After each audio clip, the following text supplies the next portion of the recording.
વડોદરાના પાદરા જંબુસર રોડ પર રફતારની ઘેલછામાં વધુ એક જિંદગી હોમાઈ ગઈ છે. વધુ એક માળો વિખેરાઈ ગયો છે.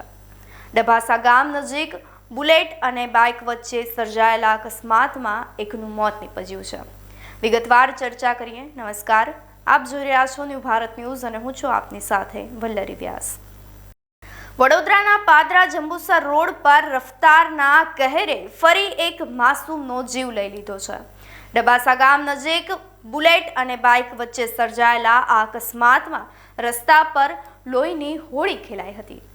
બે વાહનો વચ્ચેની ટક્કર એટલી ભયાનક હતી કે બાઇક ચાલકનું ઘટના સ્થળ પર જ કમકમાટી ભર્યું મોત નીપજ્યું છે.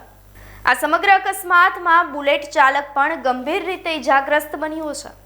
તે અત્યારે હોસ્પિટલમાં જિંદગી અને મોત વચ્ચે ઝૂલા ખાઈ રહ્યો છે. અકસ્માત બાદ માર્ગ પર વાહનોના ટોળા એકત્ર થઈ ગયા હતા. જે દ્રશ્ય જોઈ અને ભલભલાનું હૃદય હાલ જે છે તે કંપી ઉઠ્યું છે. આપ જોતા રહો ન્યૂ ભારત ન્યૂઝ.